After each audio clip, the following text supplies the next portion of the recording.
Yung pagdidikdik ng sili, dinikdik yung sili dahil isusubo o talagang nagdidikdik ng sili dahil gagawing panghalo sa ulam?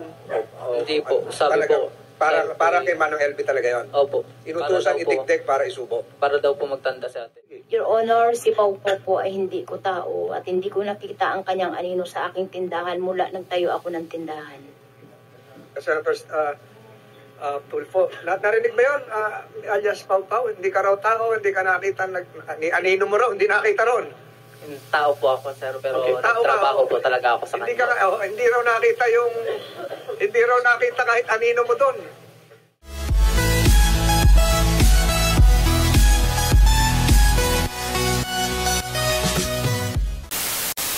Sir. Anong sinabi niya po sa inyo? Sabi niya po sa akin nilagyan daw po siya ng sili. Inuugasan niya po kasi po daw pumanghang. At sino raw naglagay ng sili? Si Ate Franz daw po. Okay. Matapos mo marinig sa kanya na nilagyan siya ng sili at sinabi niya si Ate Franz ang may kagagawan, anong sumunod na ginawa niyong aksyon? Wala po, Senator. Kasi po, hindi po kami makagawa ng aksyon sa takot na rin po namin. Was that the first time na nakita niyo? Nasaksihan niyo yung paghuhugas niya ng bibig or nakausap mo siya at sinabi niya na may ginawa sa kanyang hindi tama si Mrs. Ruiz? Kailan mo nakita yung insidente na inaawat niya si Mrs. dahil sobra rin pananakit? Doon po yun sa after 1 week ko po doon sa inanuan po siya ng sili. Doon na po, inawat po si Ate Franz. Okay. Anong klase pananakit ang ginagawa niya? Doon po yung pinagdikdikan po ng sili si Ate LB. Tapos Paano ulit? nakita ko pong pinagdikdikan po ng sili po, yung nagdidikdik po ng sili yung isa ko pong kasamahan, tapos po yun ay kinuha po ni Ate Franz at galit na galit po siya kay Ate LB. Tapos doon po siya inaawat po ni Kuya po. Nagawa na yung sili na ilagay na sa... Opo, bago po naawat nalagyan na po si Ate LB. Nalagyan na saan?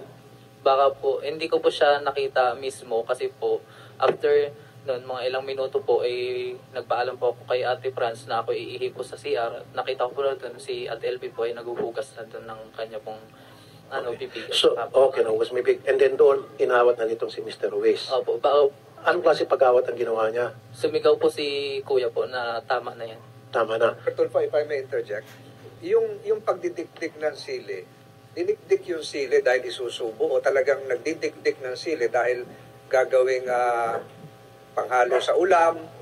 Hindi po. Sabi po, para kay Manong LB talaga yon. Opo. Inutusan idikdik para isubo. Para daw po magtanda si Ate LB. Natatandaan mo yung pangalan na nagdikdik? Hindi ko na po matandaan kasi po 2 linggo lang po ako doon, hindi rin po ako Siling pula? Opo, ganun po. Salamat sa Sir Troy of the Witness. So, Mr. Ruiz, in fairness to you, umawat ka rin pala. Okay. Bakit ka umawat? Naawa ka ba kay Manang LB o nakita mo labis-labis na ginagawa ni Manang LB? Your Honor, wala naman po ko inawat kasi wala naman po ako nakita na nag-aaway.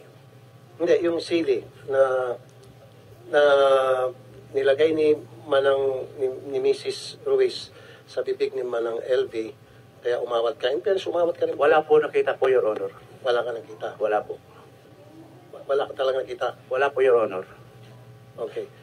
Baka mamaya ikaw susunod na ipapa-contempt ko. Maniwala ka sa akin. Maniwala ka sa akin. Yung ulo ko, kumukulo na. Talagang saksakan kayong dalawang pagkasinungaling.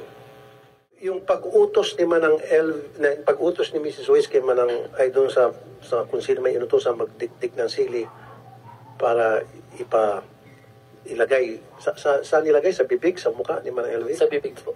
Sa bibig.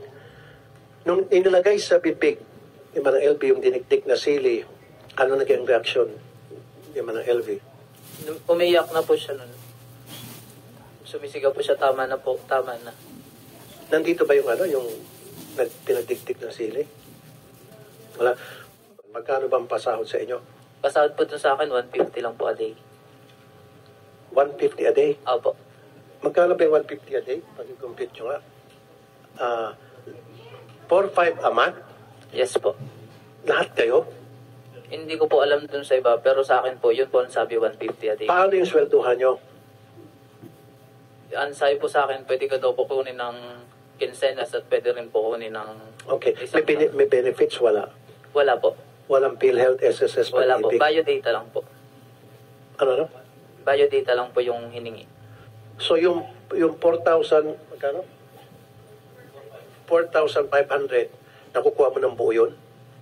Hindi po ako sumahod sa kanya eh. Hindi ka sumahod? Opo.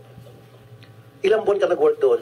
Wala po akong buwan nag-work doon. 2 weeks lang po ako, Your Honor. Ba't ka napaalis? Hindi ka tumagal? Hindi, baka po, natakot po ako agad, Your Honor, baka ako po yung saktan din, matulad po kay Ate LB. Baka ikaw susunod? Opo, ganun po, kaya po umalis ako. Ang sama din po kasi ng ugali, palagi po nagmumura, kahit po, ipapahiya ka po niya sa mga customer po. Sa harap ng customer, so Opo. nangyari na yun. So, ano yung punto, saan punto yung sinabi mo, ayoko na, tama na, alis na ako rito, lalayas na ako rito. Saan punto yun? Noong time po nun, chinarge niya po ako ng malaki. Inano?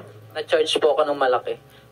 Ano niya po ako nun, inutusan niya po akong maggayat po ng buto po ng baka, gamit po ang lagaring bakal. Ang sabi ko po sa Ano kanya, naman? buto po ng baka, Buto ng baka? Opo. Anong ang pinapagal? gamit po ay lagaring bakal. Ang sabi ko po sa kanya, ate, hindi to kaya po ng lagaring bakal. Dapat daw, hindi po ito mapapantay ng ayos. Sabi po sa akin, Bakit pinapalagari sa yung buto ng baka? ay may order daw po yung customer. Okay. Sabi po sa akin ni ate, huwag na daw po ako magreklamo, tapos po namura pa ako. Hindi na po ako nagreklamo, tapos po, hindi ko po nagayat po ng ayos yung buto ng baka kasi po, matigas po talaga yun. Hindi po talaga kayang gayatin po ng lagaring bakal. So yung meaning to say po, yung nagayat ko po ay hindi po pantay-pantay. So, ibig sabihin, sa kunting pagkakamali, nakakatikim kayo ng either pananakit, mura, sigaw, pamamahiya. Yes po. So, yun yung point na umayaw ka na. Yes po, Your Honor. Bukod sa iyo, meron din bang nagsunuran na ganun din ang ginawa, umayaw dahil napakasama ng ugali, napakawalang yung ugali itong si Mrs. Ruiz? Marami na pong umalis sa kanya po. Lagi po naalis na Mga ilan? trabahado. Para pong pag hindi po ako nagkakamali, mga 1 month lang, 2 weeks, ganun Mga na lang ilan? po, naalis din po.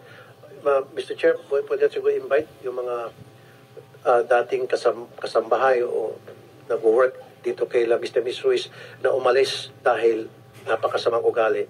Okay, isa na lang po, Mr. Chair. Okay, nandito ba si Chairman? Okay. Meron tayong kasambahay law na dapat ang mga kasambahay ni-register sa barangay. Kayo ba ay nakaregister, ni-register sa barangay na nasa household ni Mr. Miss Ruiz? Wala po. Hindi. Opo. At bakit daw? Batas yun eh. Yun pong hindi ko po alam. Okay.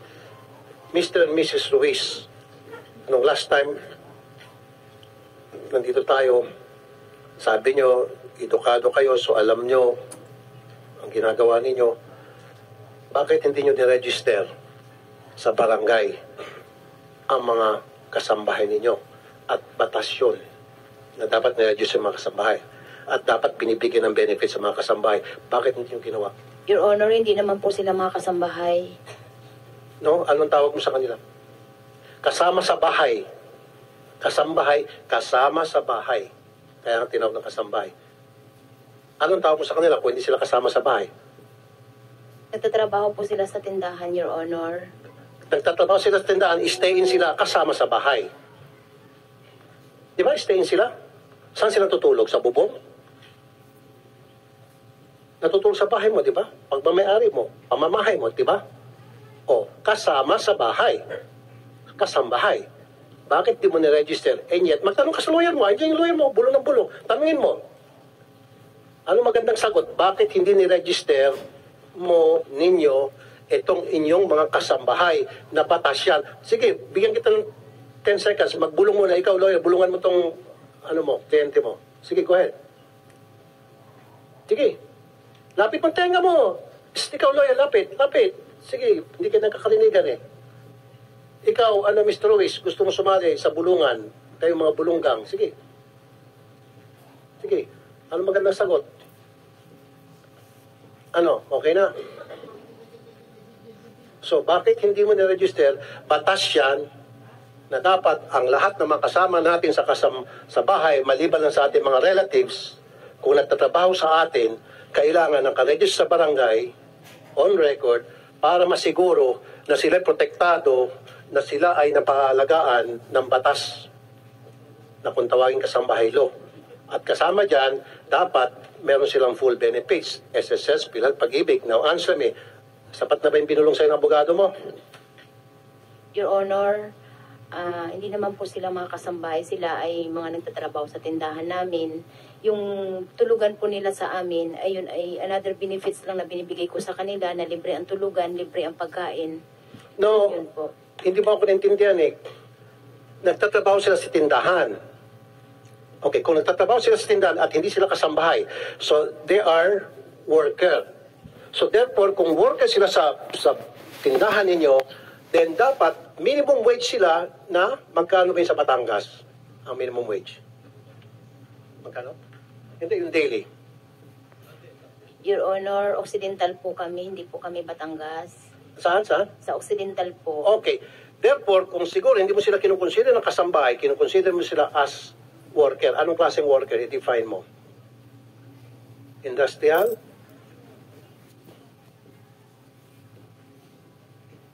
Laborer lang po kasi Okay, sige, laborer. Sige, laborer. Now, kung laborer sila, dapat ang sweldo nila is 264 pesos per day. Ito yung sa Mindoro noong 2020.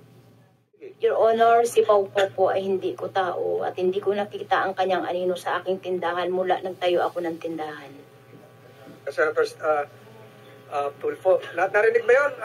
Alias Pau Pau, hindi ka raw tao, hindi ka nakita, ni anino mo raw, hindi nakita ron. Tao po ako, sir, pero Okay, tao ka, nagtrabaho oh. po talaga ako sa Hindi kanya. hindi raw nakita kahit anino mo doon. Hindi niya po kasi talaga ako maalala, sir. Gawa po ng 2 weeks lang talaga ako.